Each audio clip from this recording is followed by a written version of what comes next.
60 frame per second yang stabil adalah lebih menarik pada resolusi yang tinggi. Pasal dah terbiasa. Pasal Fazli Halim kat belakang kamera tu cakap, kita kena 60. Jadi 60 dah normalize.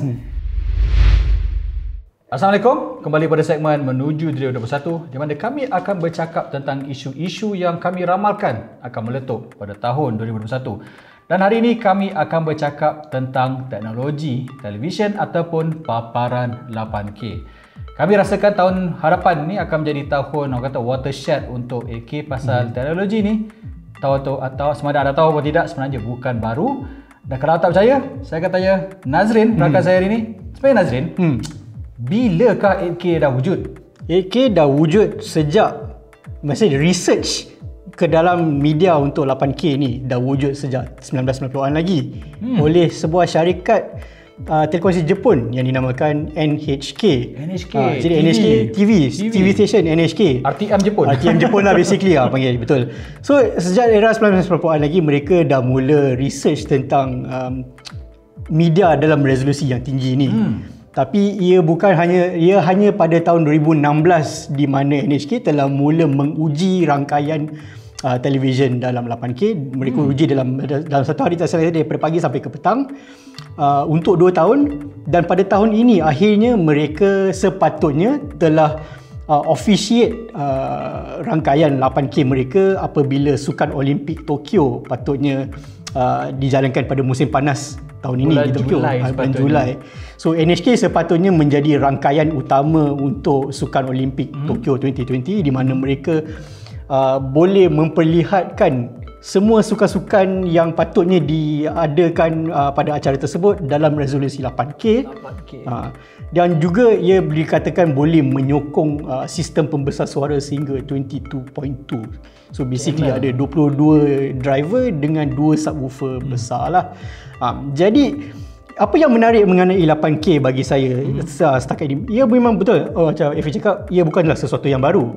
Malah boleh diperkatakan bahawa 8K ini secara teknikalnya sejak 2015-2016 selain daripada NHK, Malaysia juga, Telekom Malaysia misalnya, mereka juga tengah apabila teknologi 5G mereka pada masa tersebut, teknologi 5G banyak diperkatakan kan.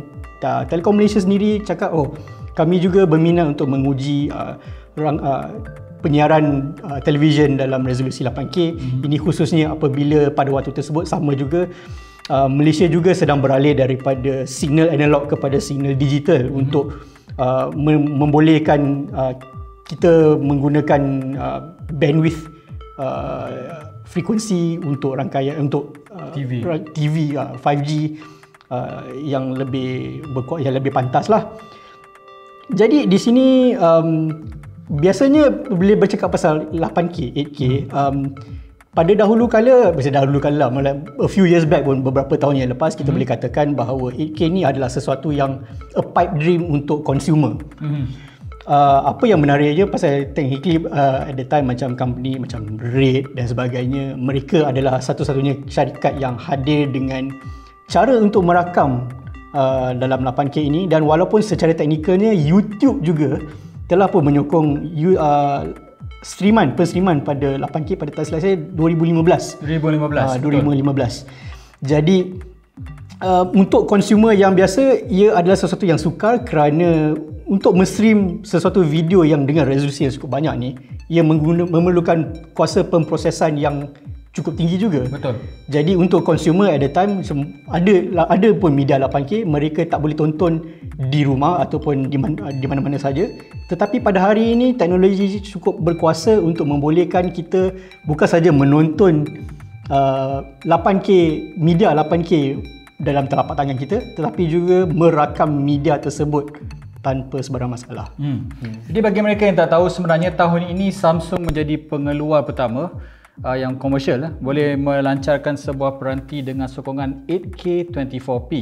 Tapi tahun lalu sebenarnya Lenovo Red Gaming sebenarnya peranti pertama yang jual, tapi pada waktu tersebut dia punya kodek tak berapa elok. So in the way, Samsung yang pertama yang really kita berjaya menghasilkan sistem rakaman yang amat stabil. Jadi tahun 2020 dah ada 8K. pada telefon pintar. Walaupun setakat ni kita tengok hanya peranti Android sahaja yang sokong 8K, iOS masih lagi merasakan 4K 60 dan tahu 4K 120 adalah lebih penting pasal kebanyakan komputer tak boleh. Macam saya sekarang, saya ada MacBook Air pakai Intel i5 generasi ke-8 tapi tak boleh nak decode.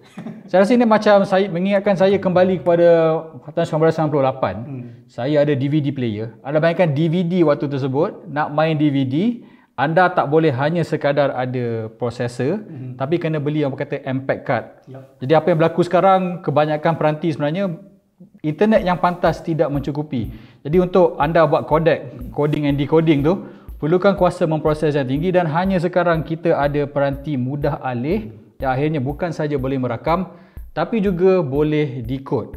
Tapi saya rasa yang menariknya ialah sekarang kalau kita tengok ke semua television lah, kita cakap television pasal everything. Kalau kita tengok produk pertama yang akan menyokong media yang baru ialah television. Samsung dah start keluarkan TV 8K pada tahun 2018. Dia tunjukkan pada tahun sebelumnya sebenarnya, dia dekat CES dan 2018 baru dia lancarkan. Dan dekat Malaysia sekarang kalau anda nak beli sebuah television 8K yang paling murah, 29,999. Harga masih lagi lebih kurang harga second hand kancil. Second hand Myvi. Jadi menarik juga pasal saya suka tengok bagaimana evolusi teknologi berdasarkan tanda harga. Biggest example ialah kalau saya tengok balik sejarah kat sini bahawa television 4K, 4K first dilancarkan oleh LG pada tahun 2012. Masa tu tanda harga dia sampai 65,000 kalau convert dengan waktu sekarang.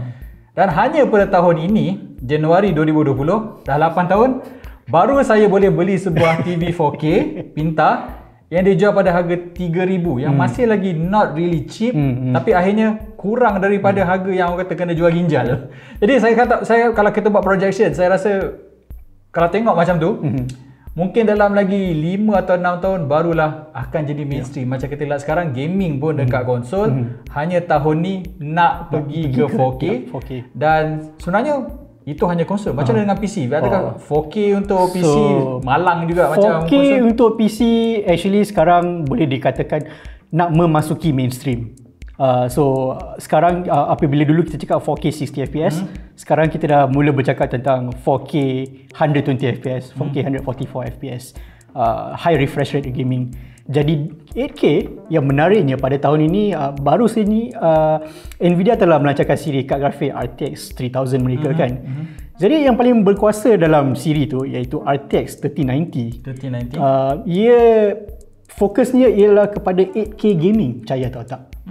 So anda boleh memanfaatkan kalau anda ada sebuah paparan 8K 60 fps TV, anda ada sebuah kad grafik PC yang mampu menggerakkan grafik pada resolusi 8K 60 fps, top of the line.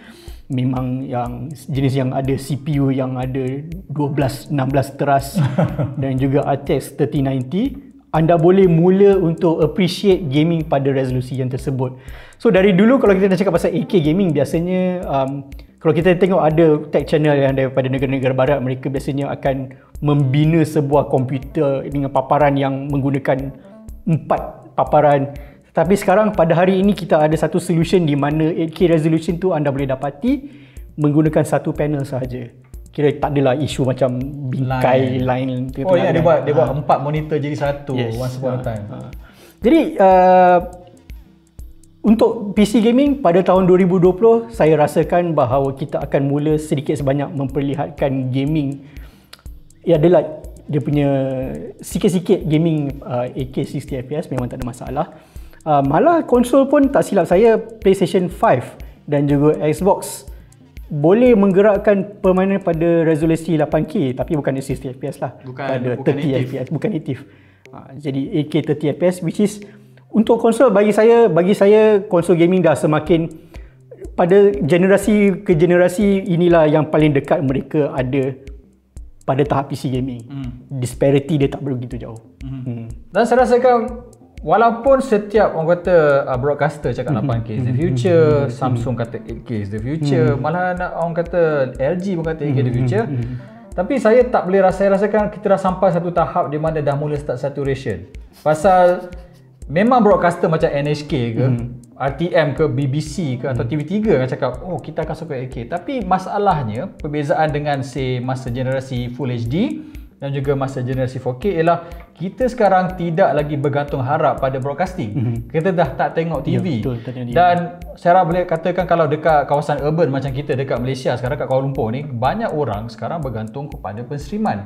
Dan macam Nazrin kata tadi, YouTube memang kata sokong 8K sejak tahun 2015. Tapi anda boleh kira sebenarnya berapa banyak sebenarnya yang sokong 8K. Dan kalau kita nak go another step further lagi, daripada penstreaman, kita tengok Netflix sekarang ada sokong 4K, 4K. HDR dan segalanya, kata all the bells and whistle. Tapi kalau anda lakukan search 4K sekarang, anda boleh kira less than 40 kandungan. Dan sekarang tahun 2020 untuk sebuah teknologi yang orang kata dilancarkan pada tahun 2012. So saya tak boleh fikir bila akan teknologi 8K ini catch up dengan penstreaman. Dan kita tahu sekarang diorang sekarang pun dah mula start struggling dengan orang kata dah guna bandwidth. Dan tak silap saya ada satu artikel yang saya baca bahawa sekitar 65% bandwidth internet sekarang adalah penstreaman. Jadi bayangkan dengan 8K 8 kali ganda, so lebih kurang untuk penstreaman berbandingkan Full HD. Kalau tak pakai AV1 itu kodek yang terkini sekali. Jadi bila agaknya kita dah tengok 8K, sedangkan sekarang kita tahu kita dah zaman pandemik, banyak production tak cukup duit nak buat. Jadi macam adakah saya dapat melihat bahawa macam 8K ni akan jadi benda yang sangat niche, yang lebih niche daripada 4K. Pasal most people tak boleh dapatkan kandungan 4K. Dan dalam zaman sekarang, jika kita tak dapat tengok dan utilize sesuatu device, kita mula rasakan bahawa what's the point. Kita dah sampai tahap di mana kalau kita tengok telefon pintar ada 16 function, most people akan use 4. Dan saya rasa 4K, 8K, macam saya ada Note 20 dan S20, saya gunakan masa awal-awal saja. Tengok, tapi pasal macam saya peribadilah, saya rasa 60 frame per second yang stabil adalah lebih menarik pada resolusi yang tinggi. Pasal dah terbiasa. Pasal Fazli Halim kat belakang kamera tu cakap, kita kena 60. Jadi 60 dah normalize.